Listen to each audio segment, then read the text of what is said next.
సుమన్ టీవీలో మీ business promotions కోసం ఈ కింది నెంబర్ను సంప్రదించగలరు.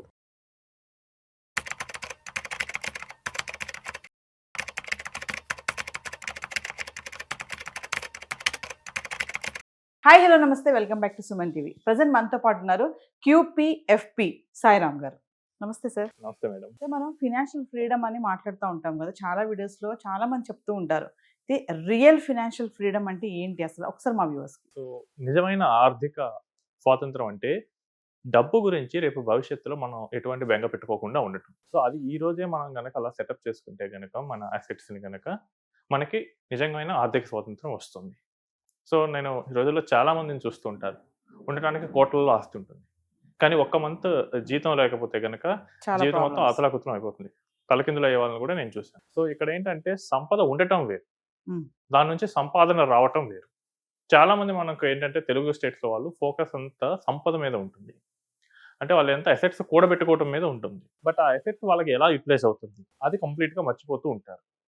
సో మీకు ఇప్పుడు అవసరం లేని ఎసెట్ ఎంత ఉన్నా కానీ రేపు నిజమైన టైంలో మీకు యూజ్ వచ్చినప్పుడు ఏమి హెల్ప్ చేయకపోతే ఏంటి సిచ్యువేషన్. సో ఇది మనకి ఒక పోయం కూడా ఉంది తెలుగులో.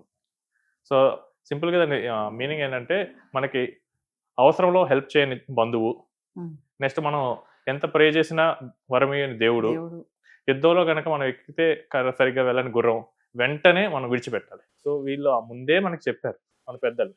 సో మనకి ఇప్పుడు అక్కడికి రాని ఆస్తి ఎందుకు. సో మీరు ఏది చేసినా కానీ ఇన్వెస్ట్మెంట్ రేపు మీకు ఫ్యూచర్లో ఎలా పనికొస్తుంది దాన్ని క్లారిటీలో పెట్టుకొని చేయాల్సి వస్తుంది. సో ఇప్పుడు మీరు ఏదైనా ప్లాట్ కొన్నారు, ఇది నేను ఒక 10 years తర్వాత నా పిల్లల కోసం నేను దీన్ని సెల్ చేస్తాను, ఈ క్లారిటీ అనేది ఉండాలి. అలా కాకుండా నా దగ్గర డబ్బులు ఉన్నాయి కదా అని చెప్పేసి కొనేస్తే కనుక రేపు చాలా ఇబ్బంది పడాల్సి వస్తుంది. ఎందుకంటే ఏదైనా సడన్ సిచ్యువేషన్ వచ్చి మీకు క్యాష్ కనుక అవసరం అయితే కనుక మీకున్న ప్లాట్ నుంచి ఎటువంటి ఇన్కమ్ రాదు. నాకు ఇప్పుడు 5 కోట్లు 10 కోట్లు ప్లాట్స్ ఉన్నాయి, బట్ నాకు ఒక 50,000 నాకు తేగలవా మంత్లీ. సో అప్పుడు ఏంటి, నాకు ఎంత ఉన్నాయి ఏంటి, అది నేను సెల్ చేయనంత వరకు నాకు అది జస్ట్ ఒక డెడ్ అసెట్ లాగే. సో రియల్ ఫినాన్షియల్ ఫ్రీడమ్ అంటే మనకి ఏంటంటే మనం పని చేయకపోయినా కానీ మనకి మన జీవితం సాఫీగా సాగిపోయేంత మనకు ఉంటే ఖర్చులు మనకి వచ్చేటట్లు మనం ప్లాన్ చేసుకోవటమే ఫినాన్షియల్ ఫ్రీడమ్. సో మీకు ఇప్పుడు కొన్ని ఎగ్జాంపుల్స్ చెప్తాను. చాలా మంది ఏమనుకుంటారంటే ఫినాన్షియల్ ఫ్రీడమ్ అంటే బ్యాంక్ బ్యాలెన్సెస్ ఎక్కువ అమౌంట్స్ ఉంచుకోవటం, లగ్జరీ కార్స్, పెద్ద బిల్డింగ్స్ ఉంటాం అనుకుంటారు. ఇవేవి కాదండి. ఇప్పుడు మీకు రామ్ అనే పర్సన్ ఉన్నారు, age 40, is getting around 2 lakhs per month income. ఇప్పుడు ఆయన ఏంటంటే ఓన్లీ ఈ ఇన్కమ్ మాత్రమే, శాలరీ మాత్రమే వస్తుంది, మిగతా ఏమీ లేదు. ఈయనకి ఏంటంటే ఈఎంఐ ఒక 80,000 ఉంది, పిల్లలకి హౌస్ హోల్డ్ ఎక్స్పెన్సెస్ వీటన్నిటికీ ఆల్మోస్ట్ ఒక 60,000 ఎవ్రీ మంత్ ఖర్చు పెడుతూ ఉంటాడు. ఇప్పుడు ఆల్ ఆఫ్ ఎ సడన్ ఆయన్ని జాబ్లోంచి తీసేశారు అనుకోండి, ఫస్ట్ మంత్ కొంచెం స్ట్రెస్లోకి వెళ్తారు, ఎందుకంటే ఈ బ్యాకప్ అసెట్స్ ఏమీ లేవు కాబట్టి. అదే ఒక 3-4 months గడిస్తే సో ఫ్యామిలీని రన్ చేయాలంటే ఇక అప్పులు చేయాల్సిందే కదా. సో ఇక్కడ ఏమవుతుంది, ఎక్కువ శాలరీ ఉన్నా కానీ is not financially independent. So ఆయనకి ఏంటి, బ్యాకప్ అసెట్స్ ఏమీ లేవు, ఇన్కమ్ జనరేటింగ్ ఏమీ లేవు. ఇప్పుడు అదే సీత కేసు తీసుకో, she is also around 35, she is getting only 1 lakh income monthly, but ఆమెకి ఏంటంటే ఖర్చులు ఒక 70,000 ఉన్నాయి, EMI 30,000, house hold expenses 40,000, but ఆమెకి ఏంటంటే ఒక ఎఫ్డి ఉంది 40 lakhs, అది మంత్లీ ఇంట్రెస్ట్ పే చేస్తూ ఉంటుంది. And dividend every month 20,000 rupees stocks నుంచి వస్తాయి ఆమెకి. అండ్ దీంతో పాటు ఒక ఫ్లాట్ రెంట్ ఇచ్చేది ఒక 40,000 రూపీస్ ఉంది. So she will get every month 40,000 rent. ఇప్పుడు ఇద్దరిని ఇందాక కేసులో ఇప్పుడు రామ్నైనా సీతని ఇద్దరిని తీసేశారు అనుకున్నాం జాబ్లో నుంచి. సో ఎవరు ఎక్కువ ఇబ్బంది పడతారు, బికాస్ ఇక్కడ సీతకి ఏంటంటే ప్యాసివ్ సోర్స్ ఆఫ్ ఇన్కమ్ ఉంది. సీత వర్క్ చేసినా చేయకపోయినా she will get that rent, FDs నుంచి మంత్లీ ఇంట్రెస్ట్ అనేది వస్తుంది, డివిడెండ్స్ ఇష్యూ అవుతూనే ఉంటాయి.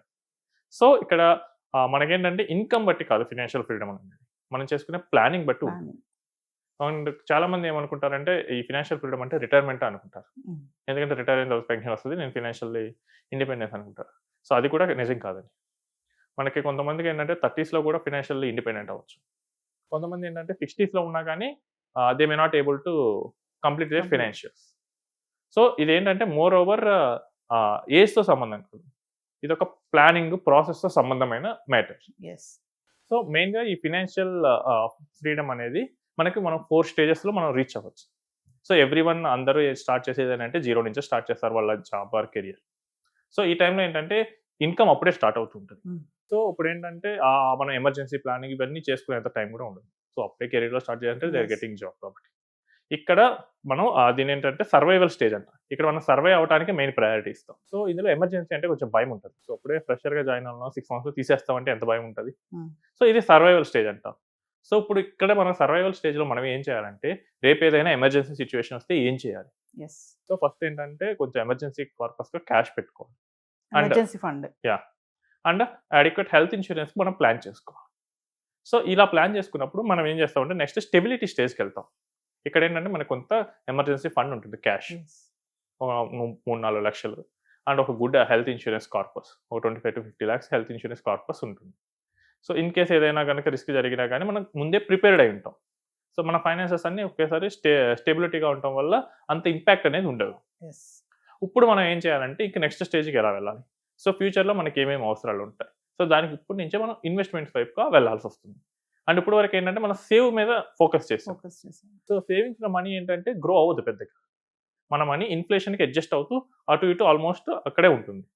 బట్ ఎప్పుడైతే మనం ఇన్వెస్ట్ చేస్తామో అప్పుడే మనం మనీకి రియల్ పవర్ అనేది వస్తుంది. సో మీకు ఇన్ఫ్లేషన్ అంటే సింపుల్గా చెప్పాలంటే సో ఒక 5 years బ్యాక్ సో మనకేంటంటే ఈ థమ్స్ అప్, స్ప్రైట్ ఈ బాటిల్స్ అరౌండ్ 4 to 5 రూపీస్ ఉన్నాయి.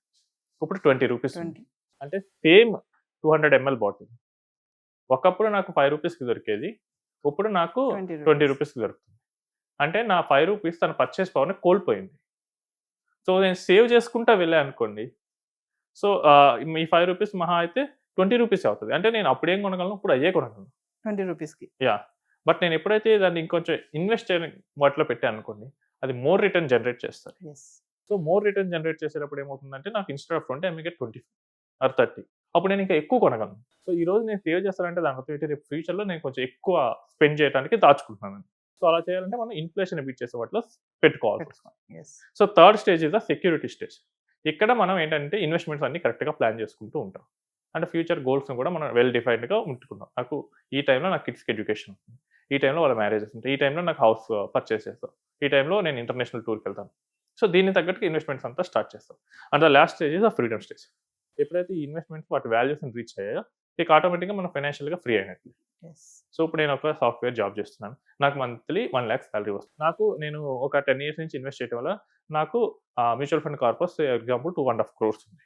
సో నేను ఈ రోజు జాబ్ మానేసినా కానీ నాకు మ్యూచువల్ ఫండ్ కార్పస్ నుంచి నాకు SW పెట్టుకుని 1 lakh per month తీసుకోవచ్చు.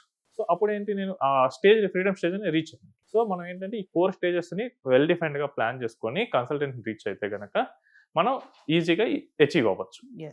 చాలా మంది ఏంటంటే ఫైనాన్షియల్ ఫ్రీడమ్ అంటే లగ్జరీ లైఫ్ అని.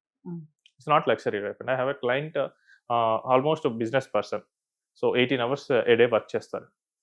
మొత్తం he is earning good amount of money. So international tours business మీద వెళ్తూ ఉంటారు. సో బట్ ఆయన ఇంట్లో ఎక్కువసేపు ఉంటాడు. సో వాళ్ళ పిల్లల్లో పొద్దున్నే వాళ్ళు లేవకముందే ఈయన వెళ్ళిపోతారు. నైట్ వాళ్ళు పడుకున్న తర్వాత ఈయన వస్తారు. ఇంట్లో ఎప్పుడు భోజనం చేసిందే లేదంట. ఎప్పుడు ఆఫీస్ వాళ్ళతో లేదా బిజినెస్ మీటింగ్స్ అలానే వెళ్తూ ఉంటారు.